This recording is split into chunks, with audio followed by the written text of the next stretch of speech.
listening to Pop This, the podcast where three women talk about pop culture. Here are your hosts, Lisa Christiansen, Andrea Gin, and Andrea Warner.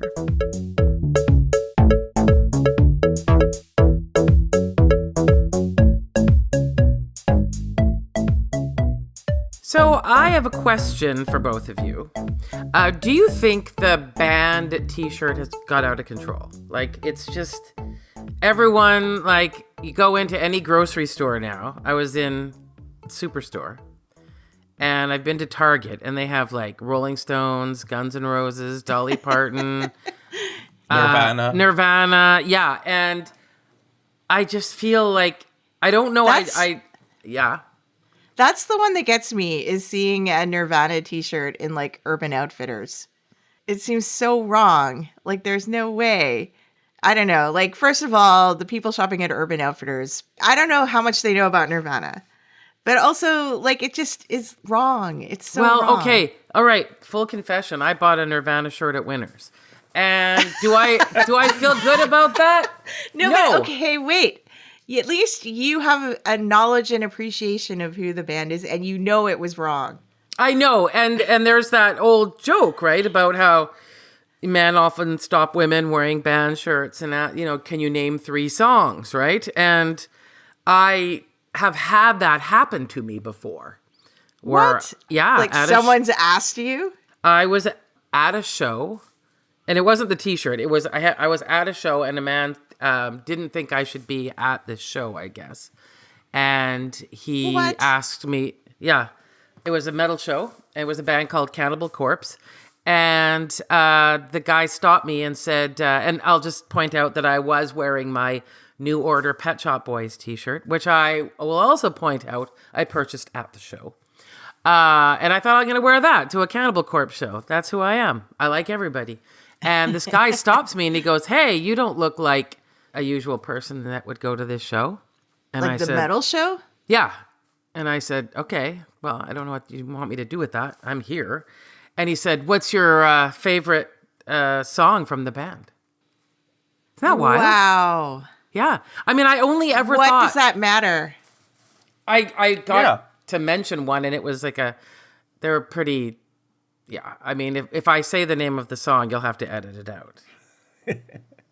Yeah, Cannibal Corpse, not mainstream. Yeah, no. So he walked away after I said the name of a song, but I honestly thought those are like I'd heard those stories, but I didn't know they happened, but they did. So and that's all he wanted to say to you, and then he walked off. Mm-hmm. Was he satisfied? I don't know. And the other thing about this is very niche, but he also, I think he had a Patagonia fleece on, so I don't know why it was important to point out that I didn't look like I should be there. But anyway, I'm just thinking now, like, I don't advocate being able to stop people on the street and ask them, but it's just that I assume, like, the band shirt, the whole idea of it became, the cachet of was having it because that meant you were at the show, right? Wouldn't that be the usual, like, right? Like, that's what it was like when, like, we were teenagers. Right? You'd go to the show, you'd buy the shirt, and then you'd wear it, preferably the next day to school. Like, how else are you going to get it? Yeah, there was no other way, right? You couldn't. Yeah. I mean, maybe if you belonged to their fan club or something weird, but... Still, you were in. You liked them. But now, it's just a free-for-all, right? Like, you can just go to, like, get your groceries and pick up a Dolly Parton t-shirt. Yeah, but the thing that I always remember with this conversation is that when I was 14, I was super into the Doors. And the Doors had a moment where Val Kilmer was in that Doors movie and the Doors were all over. And my relationship to the Doors is like a 15-year-old's relationship to Nirvana today. And so what am I going to do? I love the Doors. Like, they were the biggest thing, and I loved their music and got into it. So that's what happens. People, I didn't have a Doors t-shirt, but if someone had given one to me, I would have worn it. So maybe those kids are really into Nirvana and they love it. And the fact that they can get it at the Superstore is good? I mean, I guess I forgive them. That's where they get it, right? When we were that age, we went to like, I don't know, San Francisco, and you could get a Led Zeppelin shirt or a Doors t-shirt, or, you know, those classic rock posters and t-shirts were available in certain kinds of places. And to be fair, the rock shop on Granville Street has been there since the 80s, right? There you go. Yeah. But my quarrel is not with the people wearing the shirts. It's the people licensing their stuff to places that get, you know, brands that get sold in big box stores. Like that's true. I just choose to believe that if Kurt Cobain was alive today, he would not license his stuff like that. I just believe that.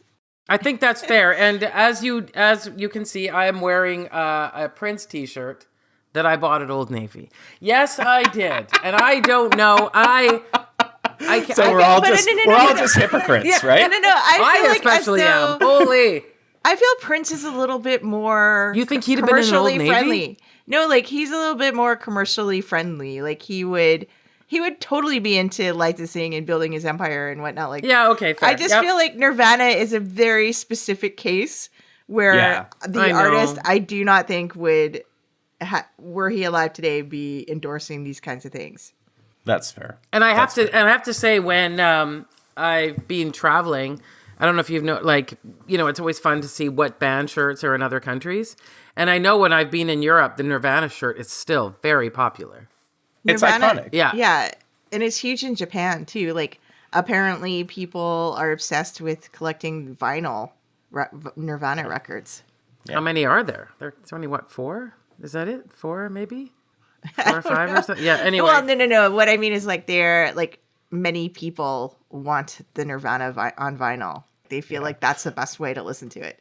Plus, if you're a real vinyl head, then you're looking for the third pressing where the misspelling of like lithium or whatever, you know? Yeah. It's not just like 4 albums worth. It's how many pressings and the European and the Japanese limited edition pressing and all of that. Right? And, you know, I have been to some more upscale thrift shops where, and I don't know, I have to check, but, you know, they're selling the actual tour t-shirts. And sometimes they're selling them for $80. So there is some sort of sense of democracy about my Prince shirt that was $15, right? Like, I mean, I get that. I do. I'm not going to spend, or I don't know, maybe I would. I don't know if I would spend $80 on a real Prince tour t-shirt. No, maybe I never say never. No, never say I know. But it just feels like that. Then I could tell people this is authentic, you know? Yeah, but I feel like our generation is so much more worried about that. Like, we're so much more worried about authenticity than kids these days. Yeah. So maybe it's just a sign of our age. It's a sign of the times. It's your... There you go. There we go. Wow, Prince reference right there. Yeah. Should I? So I think if I it's like the whole new sock debate. Have you heard about that one? No. Oh, the ankle versus whatever. Yeah, wait, explain that to me. I just vaguely heard about it, and I didn't bother reading it because it sounded dumb.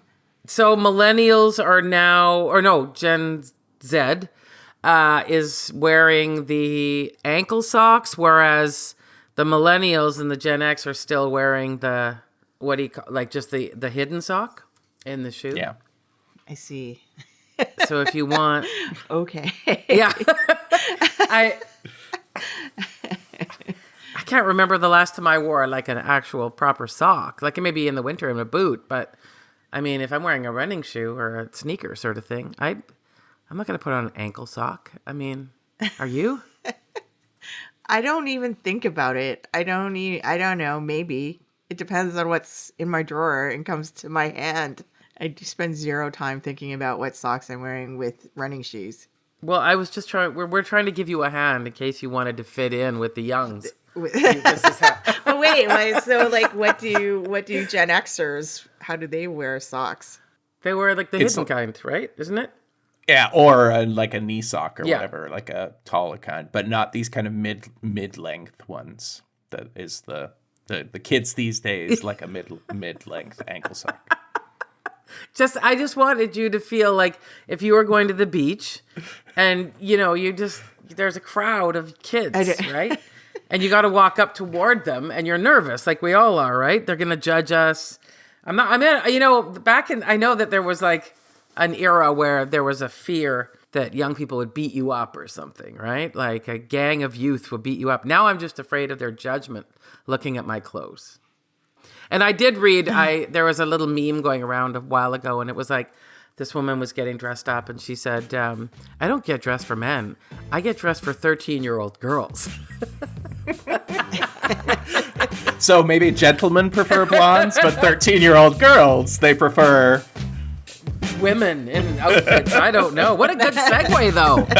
Wow. I'm doing my best. Doing my best. Impressive.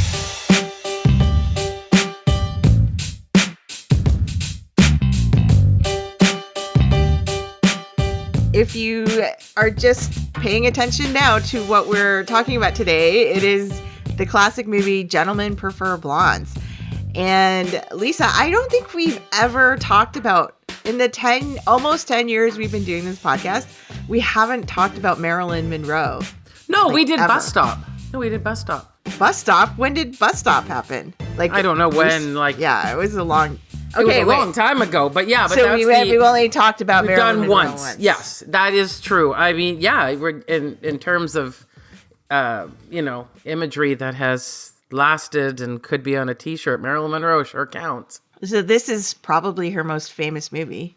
Yeah, certainly the one that became her calling card. Let's say, much to her own dismay, in fact. But yeah, we can talk about that. I, of course, had heard of the title of this movie, and I had heard it associated with Marilyn Monroe, but I had no idea it was a musical.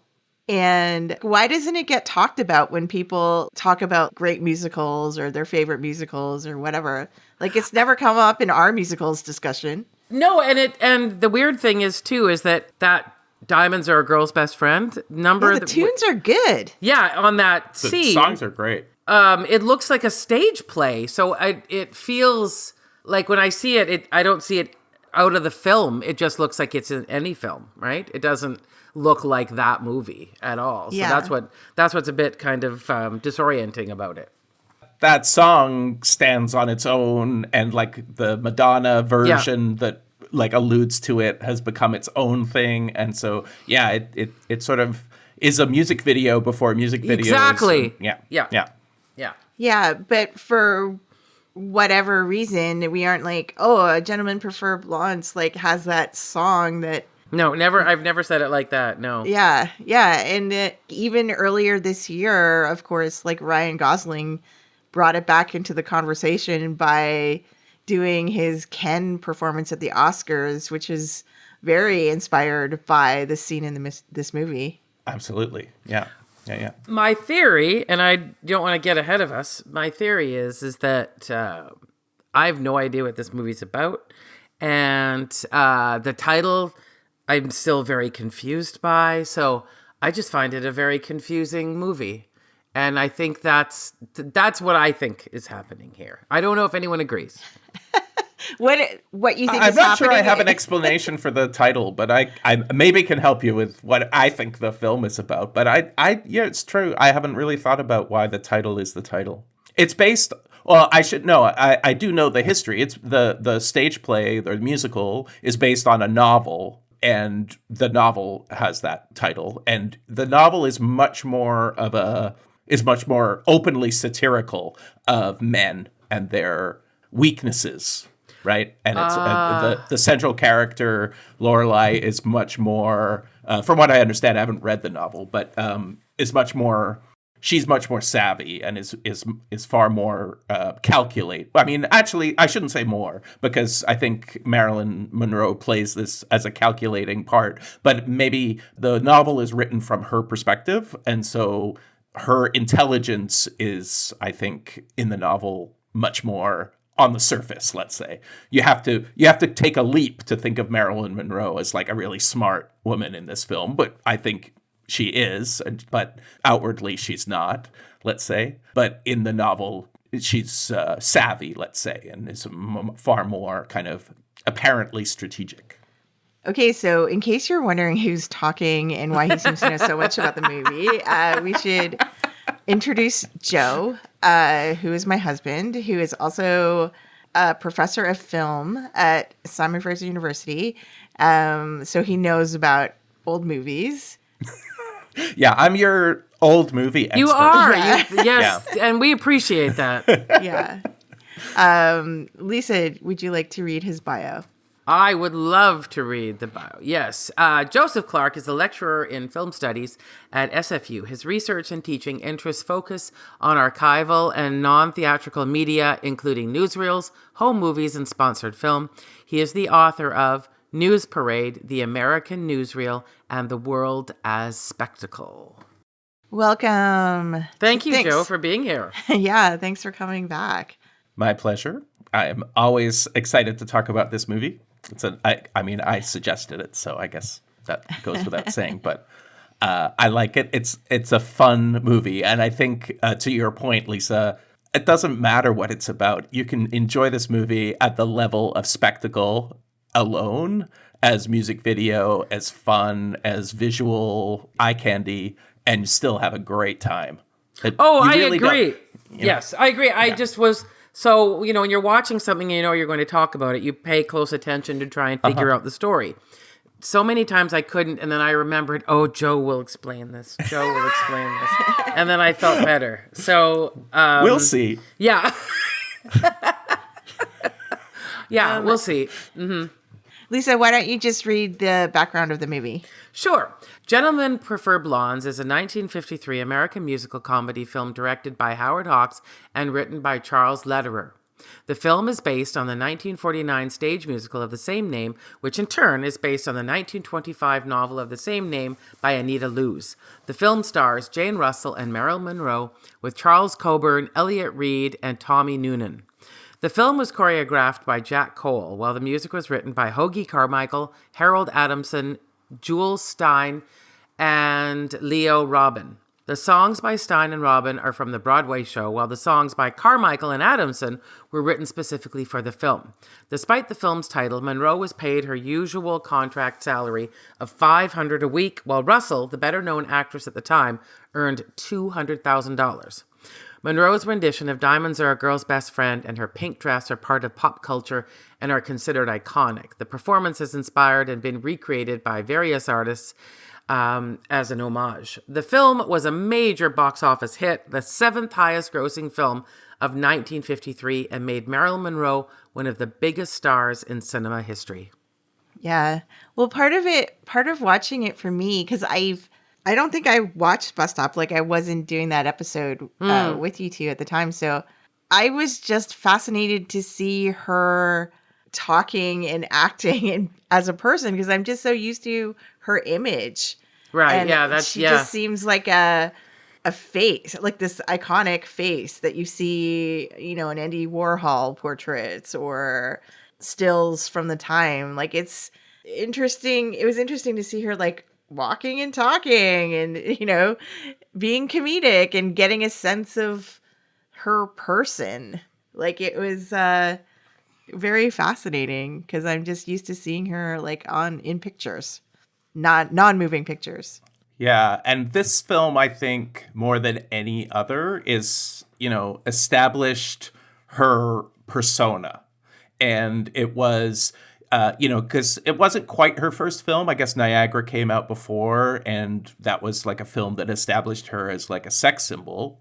But this was the film that defined her as that kind of dumb blonde figure that became kind of the bane of her existence. She was trying to like live it down and try and choose parts. In fact, she like had a huge schism with 20th Century Fox when she tried to like do different kinds of parts, and in fact was kind of like banished for over a year, wasn't given any roles because she refused to do the ones that they wanted her to do, which were more what she saw as dumb blonde roles. So this character that she plays here kind of came her... This is the icon. This is the thing that we think of in some ways when we think of Marilyn Monroe. Certainly the Diamonds Are a Girl's Best Friend, image. But also the way that has become flattened in the public imagination. And then when you see it in the movie, you see that even though, yeah, she's a dumb blonde, but it's actually a really layered performance with all kinds of like nuance, and she's playing it so knowingly right from the beginning. It's like never was she just a dumb blonde, because this character is not really a dumb blonde. She's actually, in her own mind, and I think I would agree with, she's like a smart dumb blonde, and she's like, from the beginning, it's an act. It's a thing that she performs, right? I think that's the thing you get from this movie that you don't get from that image of Marilyn that is unfair to her, because she becomes a kind of caricature, and you see in this film something other than that. Yeah, well, I mean, you see that, like, she's not the joke in this movie. Like, she's in on the joke. And I think that is a huge difference in the way that I think about the movie. Like, she's not, like, we aren't laughing at her. We're laughing with her because she's playing it so well. Mm-hmm. And we understand that she's in on the joke. Yeah, and I have to say also that I didn't know I knew things about Jane Russell, but I didn't know how much fun she would be. Like, that was she's to me like watching B. Arthur later. There's something about her to me that they're very similar, kind of the wisecracks, I'm a gal that knows what's going on. You can't pull one over on me. I was really fascinated by her. Oh, Jane Russell is so fantastic. I think she, to my ears and eyes, she has the best song. Ain't There Anyone Here for Love is just like the best song in this film. It has the best dance sequence. I love it so much. And yeah, her character is, unbeatable. And together, they're like a double act. It's a buddy film. That's what this film is. Yeah. Yeah. I mean, like, it's called Gentlemen Prefer Blondes, but this movie is really about the friendship of these two women and them sort of making their way in the world and helping each other out. And the men are kind of the side parts of this. Well, absolutely. Yes and no. I mean, the whole movie it's based around the story. The plot is based around Marilyn Monroe getting herself engaged to a wealthy man, and here's the part where I'm like confused. And then suddenly they're on a boat cruise, and I don't know, and he gives her a promissory note, but then they're on the boat. But why is Jane Russell on the boat too? And where are they going? And why isn't he going with them? Okay, wait. We should read the synopsis. Read the synopsis. I had the same thought. Okay. The story is of two brassy, beautiful showgirls, Lorelai and Dorothy, who take a cruise liner to Europe in search of men. Dorothy, played by the sassy, cynical Jane Russell in the film, is more interested in the handsome ones, while Lorelai likes them old and rich. Unbeknownst to them, the wealthy and hapless man Lorelai plans to marry has had his family hire a private eye, played by Elliot Reed as Ernie Malone, to keep watch over them on the trip. Malone and Dorothy begin to fall in love, while Lorelai soon becomes distracted by the elderly owner of a diamond mine. That is from Christina Newland in Vulture. And Lisa, you're absolutely right. This is very Baroque to give this premise. But I think the idea, or at least the logic, is that Gus wants to marry Lorelai. Mm-hmm. So the rich, like doofus, wants to marry Marilyn Monroe's character. But his dad opposes the marriage. Yes. So Marilyn Monroe's or Lorelai's plan is that they will go to Paris and be married there before Daddy can prevent their marriage. Okay, and why doesn't Gus go on the cruise? That I forget. Okay. But he's going to, maybe because it's a test. I'm not sure what he says about that. But I also think that Marilyn Monroe doesn't necessarily want to marry Gus. If she marries somebody richer on the way, she's totally happy to marry Piggy or what's his name, the third. Any of these candidates are fine as long as they're rich. And older than 9. Well, I guess so. That small child, small child was quite memorable with his strange voice. But it struck me as, Yeah. is this the beginning to when we start seeing like those sitcom kids, you know, they've always got a quip or something and they're always a little more mature than their years. Is this like, I kind of thought that was like more of a recent thing, but no, this goes back. Yeah, it's almost his voice. I agree, Andrea. It's almost so weird that you think maybe he's like he's actually 30 years old, but somehow has some kind of like condition that makes him look like he's 9. Yeah, because he has the voice of a much older. Yeah. and the delivery too. Yeah, it's really good. But part of the reason I also thought this movie was relevant is because they are on a cruise liner and they meet the members of the Olympic team from the United States that are heading over to Paris to compete in the Olympics. Yeah, very timely. Very timely. and how lucky for them that on this boat there is a full gym, which I also and a massive pool. Like I was fascinated by that. Yeah, Ethel Merman would be proud of this pool. Yeah. Rings and balancing beams, the whole. It was very lucky for them, you know, to have that. Well, I guess they have to work out on the voyage. Yes. Yes. But yeah, it's the dance numbers and the choreography are so fantastic in this. There are so many good songs. Like the most, I think, famous and memorable one are Diamonds Are a Girl's Best Friend that like I think is recognized in pop culture. But it's just fascinating to me, like given that it's Marilyn Monroe's huge movie, given that like Jane Russell's in it as well, and given that it's actually a good movie, I'm just shocked that it doesn't come up when people talk about musicals. And I don't know why.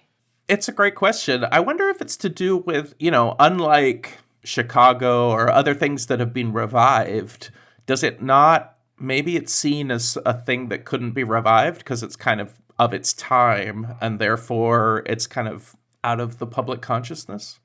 And then who would play, you know, who could ever fill those shoes? Yeah. It's true.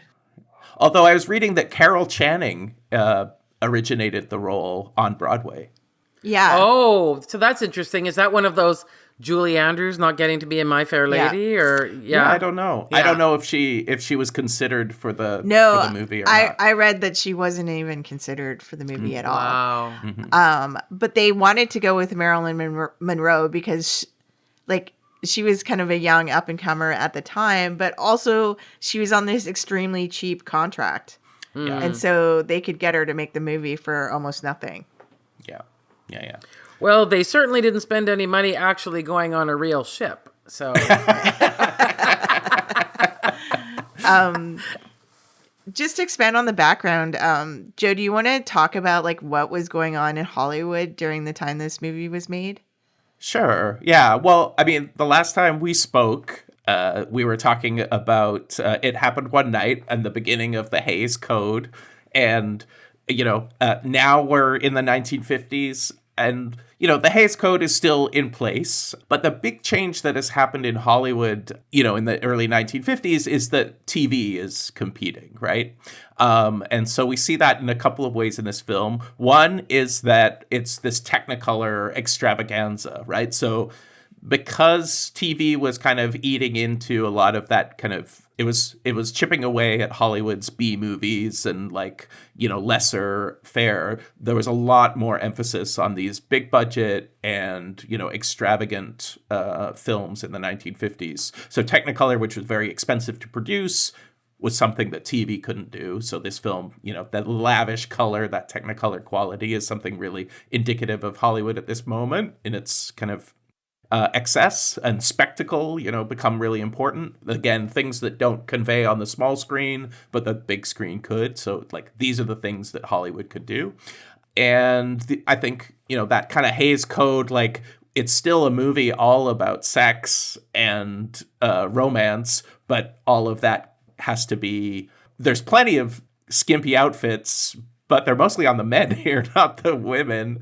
And, you know, any kind of explicit stuff happens off screen. You know, it's very clear that Dorothy and the Private Eye Malone have had sex. There's a moment where they sort of like, oh, remember last night? And she was like, and he was like, no, not that, the other thing. Or we had a conversation. So it's clear, like, they have done it, but that's as close as we get to seeing anything explicit. So there's still all of this kind of prudishness around representations of sex. But obviously, the themes of this film, it is about, like, the power of sex and sexuality.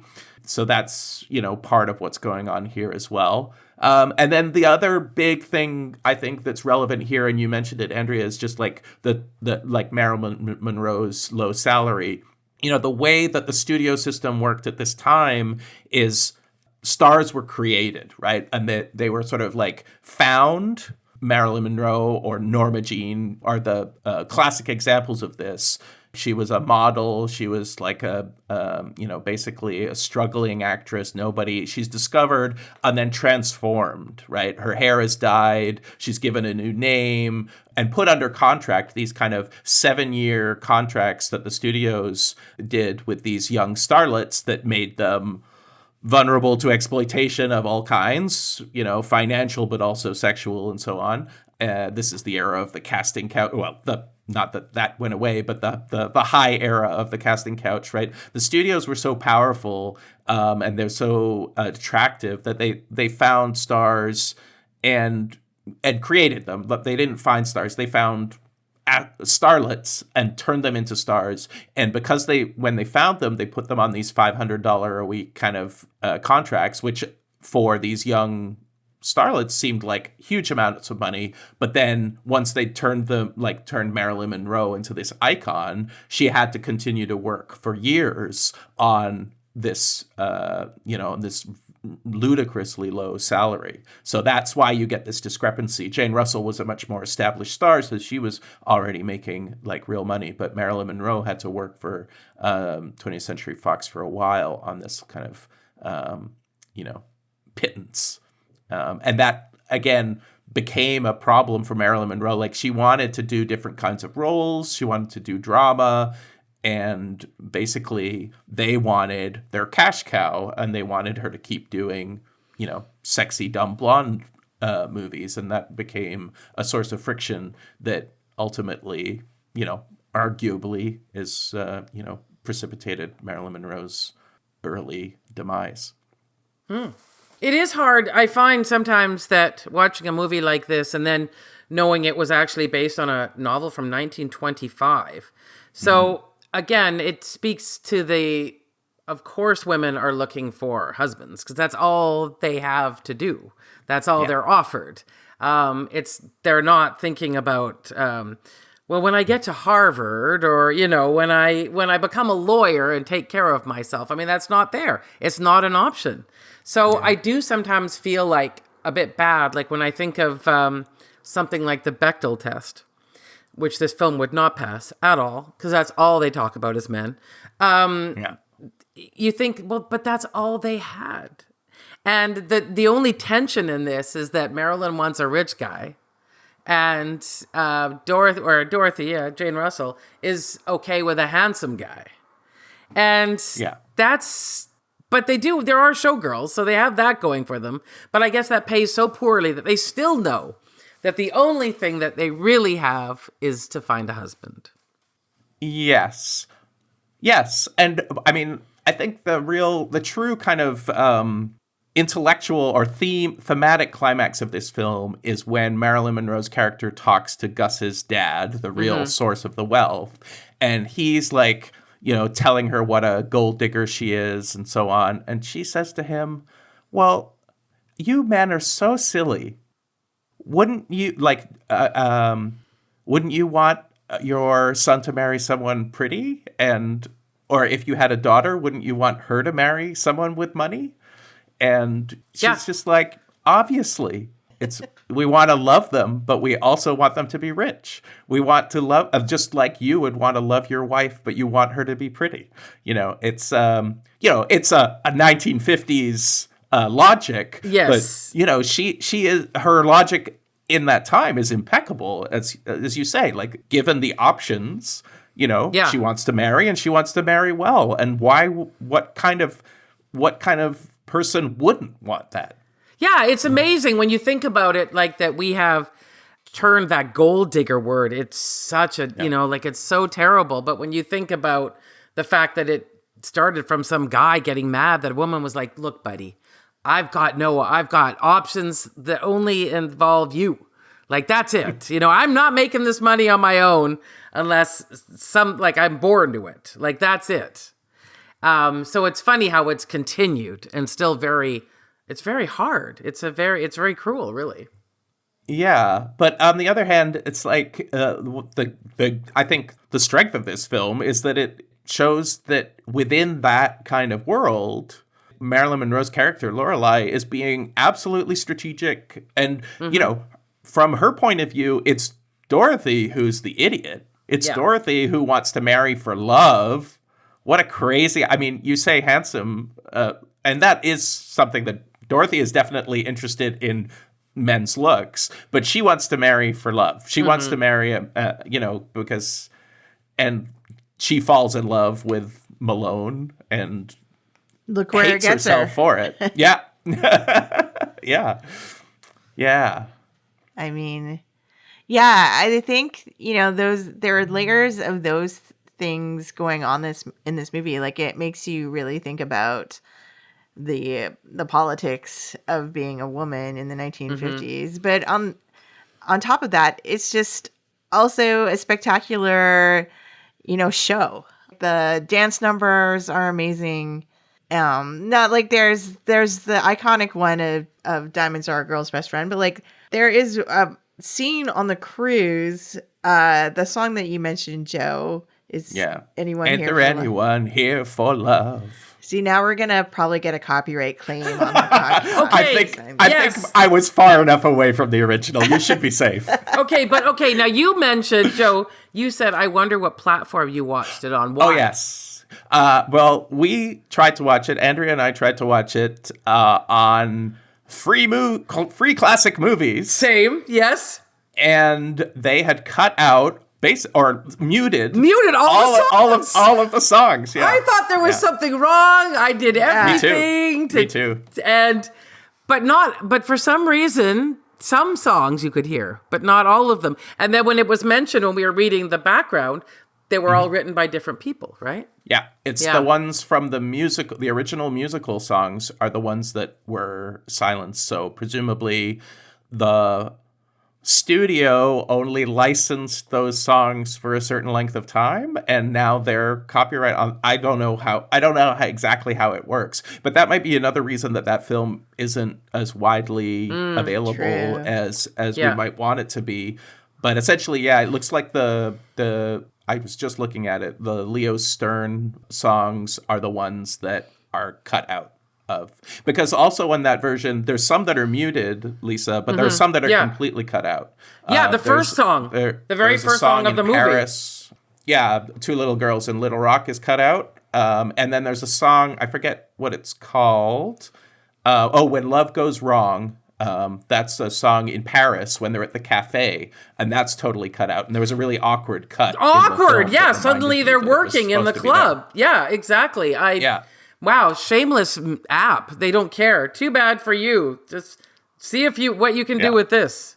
Yeah. So, dear listener, if you haven't watched in prep for this podcast, please go and watch it and pay the $5 to watch it somewhere not free. Yes, because those are to be honest, those are the highlights of the movie. I made Andrea watch all of those songs on YouTube afterwards to make sure that she got the full flavor. But yeah. So I did see the full song and dance on the Ethel Merman inspired song and dance on the cruise boat, where she has like the Olympic men's team around her, that's wild, doing like a synchronized swimming routine, and it's incredible. Like, the choreography is amazing in this, and it's like the way that it's sung is so cute. The costumes so beautiful. The bathing suits were a bit odd, no? They looked men's? Yes. I think they're trying to get as close to nude as possible. That's right? it was a little bit of black piping. I was like, okay, all right.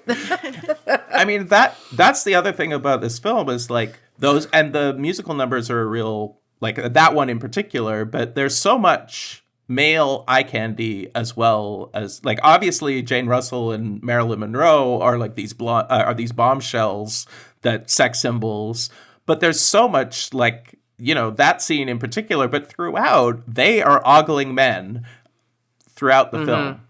And that's like, I always suggest films that I teach so that I have built-in things to talk about. But one of the things that I try to talk about with my students here is, like, you know, the male gaze, that, you know, we're all familiar with that idea that, like, films are set up to sort of to favor heterosexual male viewers the opportunity to objectify women. And there's plenty of that in this film, Marilyn Monroe and Jane Russell. But that gaze is constantly reversed and troubled and complicated in this film, because Jane Russell especially, but also Marilyn Monroe, are constantly ogling men. And even when Marilyn Monroe and Jane Russell are being ogled, they are like, look back and say, yeah, take it in, boys. Like they're not like passive objects of the male gaze. They're really like playing with it and attracting it, so on. There's that wonderful scene when they're getting on the boat, when they're doing roll call of the men's Olympic team, and one guy doesn't answer his name, and the coach is like, come on, Jim, and he's like, I'm busy. And he's busy looking at Marilyn Monroe and Jane Russell. Yeah. But they look back, like they're not like shy. They're not objectified by that view. They like look right back. And Jane Russell in particular is like, hello, sailor, or in this case, gymnast. So because I haven't watched a lot of movies from 1953, how rare was that to have that? Oh, very, like it's a complete inversion, okay. I would say, like unusual.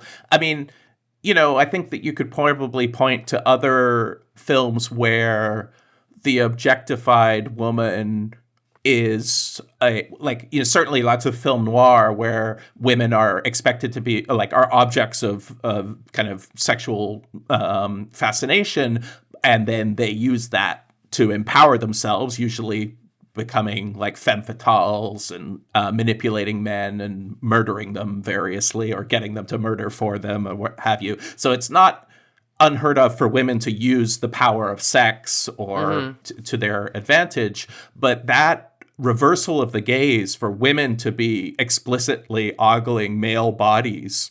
And that scene that you're talking about, Andrea, in the pool, like those the Olympic team become, you know, showgirl dancers, where they're doing these kind of leg splits and stuff that are very much directly borrowed from Ethel Merman shows, where it would be women doing those kinds of moves. Again, showing off their legs, showing like deliberately objectifying those bodies in very explicit ways that were common for women to do in movies, but very unusual for men. So I think there's some parts of it that, you know, are not unprecedented, but the visual, turning men into visual spectacle is a real unusual and almost unique in Hollywood for this period, I would say. Well, I read too that when this movie was shown on TV, they oftentimes cut out that scene at the pool with the men because it was considered too like saucy for prime time. Wow. Yeah. Okay.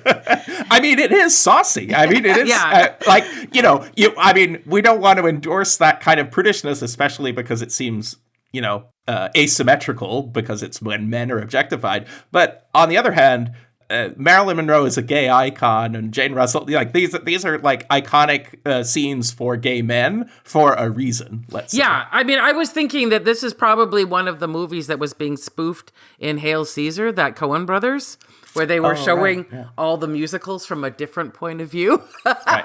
Yeah. And which I thought was very, very funny and smart. And now when I'm watching this, I'm going, oh, okay, this is what you're talking about, this particular number. The one thing I have to say, though, as much as I'm critiquing the sort of the politics for women, I mean, I like a good rom-com too, but it's funny to think that we rom-com viewers still expect to have some wedding at the end of every movie.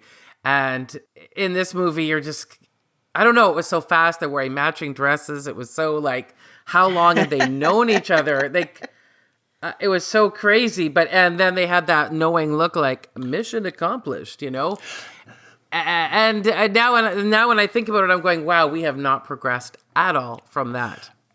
On the other hand, there's some really great feminist readings of that wedding scene that talk about it in relation to the rest of the film and talk about how the film is really about, and you said this earlier, Lisa, about it's the relationship between the women and the sort of men are kind of extras in this kind of buddy film. And even in that, you're right, they have this knowing look, and one way to read that knowing look in the wedding scene is, oh, they both got what they wanted. But one reading of this film, and I'm going to forget whose reading this is, so I'm not going to be able to kind of attribute this reading, but a feminist film critic read the whole thing as basically almost like a queer love story between these two women, and that the marriage, like, although they're walking down ostensibly with the men and we get a shot of each couple, each heterosexual couple, the film ends with the two women in the shot. The men are out of shot. And so, you know, either you could read that as like it's almost like a queer wedding, but I think even if you don't want to go that far, you can read it as this film is about the friendship between these two women, and that's the primary relationship, and the film ends on that relationship, and that their friendship is the thing that wins in the end. Even it wins through marriage, like the marriage is not, but the shot at the end is of them two looking at each other lovingly as friends or more than that, but looking at each other in that church. So there's a kind of and that happens with the framing, right? So narratively, yes, there's a triumph of heterosexual marriage wins out, but cinematically, it's about these two women and their relationship to one another. Oh, I like that. Yeah. Yeah, no, I really do. And yeah, there's no, the different scenes that make you think about their friendship. I mean, there was a line where Dorothy says, you know, don't talk about my friend that way, you know, and then also goes to court in a blonde wig to, you know what I mean? So like, funny when she dressed up as Lorelai, like she wore the to save her, wig. like she'll do anything to save her, and did the voice. Yeah, Your Honor. Yeah. But also the fact that like the various old men in the courtroom are like, are you who I think you are, or are you not? I don't know. I can't tell. It was just, it was very funny. Yeah, and we're sort of running out of time, but I also wanted to talk a bit about the costuming in this movie, because it is also iconic. But it also has to do with the Hays Code. Like, it was, like, you'll notice that they are very, like, even though these garments are beautiful and they're flattering, they don't, they're all very covered up throughout the movie. That last dress, Marilyn Monroe on there with a little jacket, it looks odd, like a priest's garment or something. Yeah. Right. Very, very demure. Yeah. So like they were like allowed to sort of like, you know, show their shape on TV, but they weren't allowed to like show any skin or whatever. So that's kind of interesting. But also, and I also read that at the time, like they were trying to, because Marilyn had this scandal of her nude photos appearing or becoming public because she had posed nude for a photographer before she had become famous, and then they were published in Playboy, but after the movie came out, but shortly after, I think.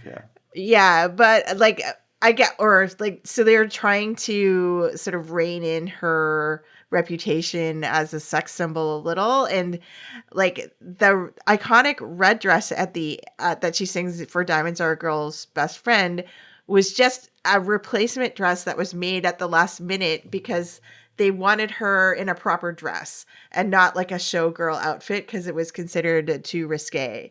And so like that was like designed and sewn up like a couple days before the filming. Wow.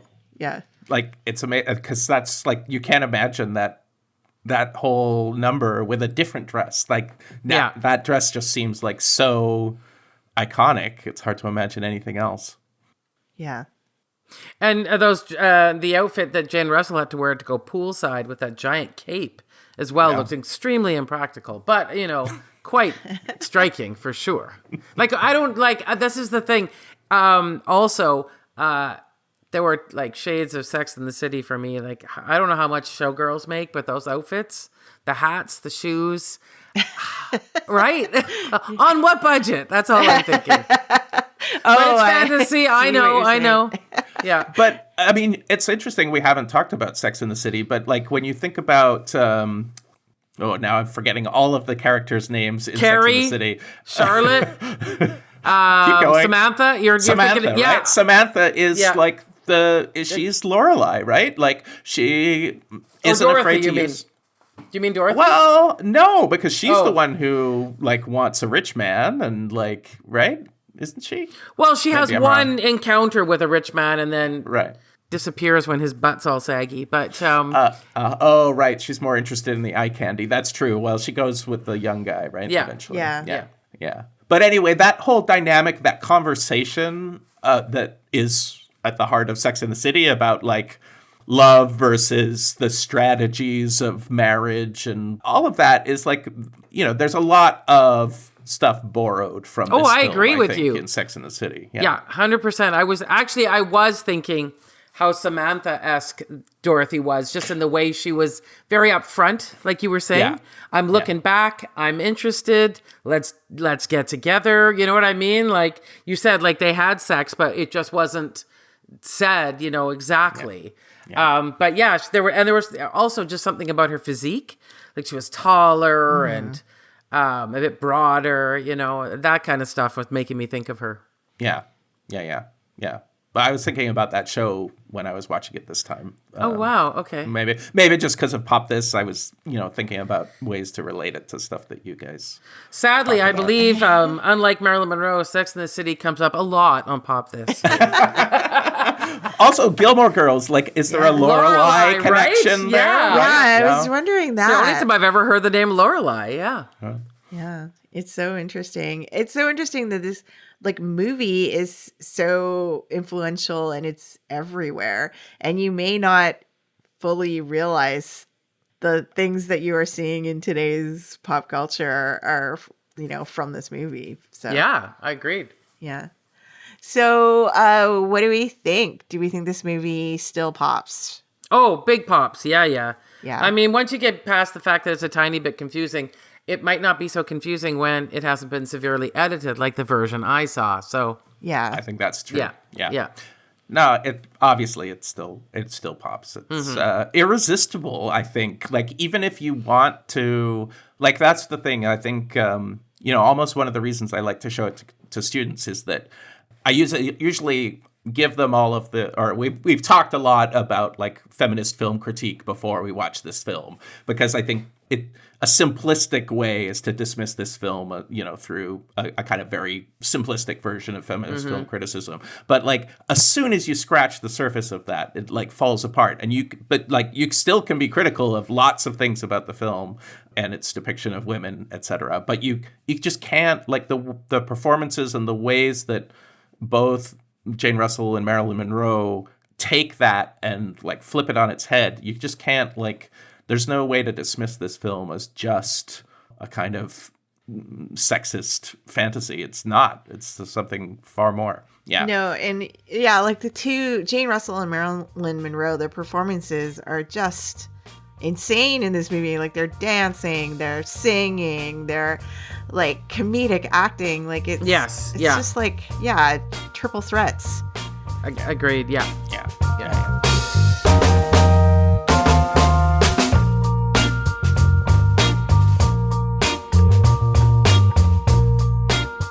Okay, well, we like to leave our podcast on things we recommend. Joe, do you want to go first as our guest? Sure. Well, I was inspired by your recent conversation with Charlie Cho about Mr. and Mrs. Smith, and somebody asked somebody else if they'd seen Pen 15, which was sort of how Maya Erskine became, known to the world. And nobody had seen it. So I sort of took it as homework and I started to watch it. I loved Maya Erskine in Mr. and Mrs. Smith. And so I thought it would be interesting to watch Pen 15. And I'm only a few episodes in, but I am really loving it. So it's... it's like a junior high school sitcom where Maya Erskine and Anna Konkle, who are kind of writing partners and comedic partners, play themselves in junior high. They're 13, but they look 30. They're 30-year-olds in like the outfits of 13-year-olds, and it's all of the they're on this cusp between childhood and teenagedom and trying to set aside childish things and grow up, but also really, also wanting to hang on to their childhood. It's really sweet. It's funny. It's kind of raunchy. I am enjoying it so far. I would recommend it highly. Great. All right. That sounds good. Yeah. Yeah. It's, I've been watching part of it too, and it's extremely funny. Mm-hmm. Yeah. Lisa, what do you recommend this week? With the sad passing of Donald Sutherland, who was in his, late 80s, I should have expected it, but there was just always something about putting Donald Sutherland in a movie and elevating it. As soon as you heard his voice, okay, this is going to be something worthwhile. And so, just wanting to watch some Donald Sutherland movies, I went onto Netflix and found the version of Pride and Prejudice, which is from, I think I was reading, from 2004? 2005.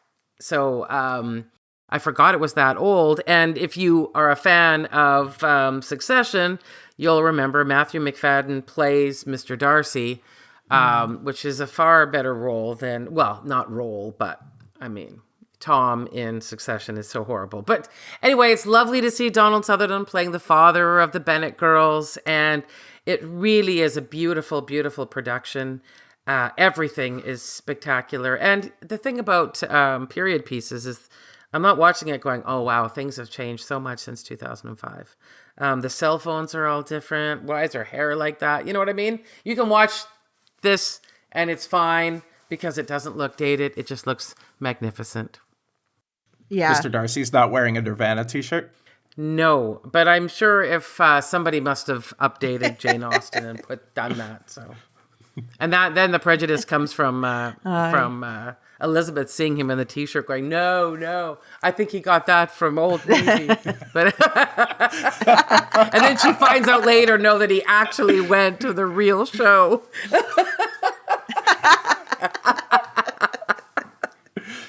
I think we just wrote updated version of it. A kind of clueless version or whatever. Yeah. Well, yeah, that sounds good. I'm going to do a rewatch of that, I think. I've been thinking about it, but now I have an impetus to do it. Yeah. Because it always comes up on my Netflix. I'm going to recommend some music. I've been listening to this artist called Toby, and he has an album called Panic, which is longlisted for the Polaris Music Prize this year. He's a rapper and singer from Toronto. He calls his music unapologetic soul music, and it's sort of in the way of Nina Simone and Marvin Gaye and Kendrick Lamar. It's an amazing like R&B and hip hop album because he both like raps and sings. And like, I think if you like Kendrick Lamar, like you're going to love this album. It's so great. The single I would recommend starting with is a single called Flatline featuring Kenny Mason. And it's got such a good beat, and it'll just like pump you up for wherever you're going. And I've just been obsessed with it. But yeah, I just loving Toby Flatline and his album Panic. Oh, fantastic. Okay. We got you covered here. Well, thank you so much, Joe, for joining us. Yeah, thank you, Joe, and filling us in. And I don't feel so confused at all anymore. Well, next time you need to watch an old movie, I'm ready and willing. Maybe not so much on that platform, but we'll see. We'll give it another shot. Yeah, no, definitely I won't be watching anything on that platform. Yeah. It's a get what you pay for kind of situation. Yep. And that was a lot of casino ads, too. Yeah. Yeah, but that guy doing the Frankenstein dance, he was pretty good. I was getting ready to set, to make a bet. Well, yeah, thank you all for listening. If you want to email us, you can reach us at popthiscollective@gmail.com or reach us on any of the social medias. Joe, if people want to find you, where's the best place? Probably Instagram, Joe Gin Clark on Instagram. If you want to see pictures of our dog Franklin, that's the place to be. Who wouldn't want to? Who wouldn't want to do that? And big thank you to Andrea Gin, who is our co-host, producer, and also has this way of finding amazing guests. Just, I don't know how she does it. Yeah, did a little arm twisting this week. There you go. Yeah, thank you. We all appreciate it. Well, thanks for listening, everyone. Bye. Thanks. Bye.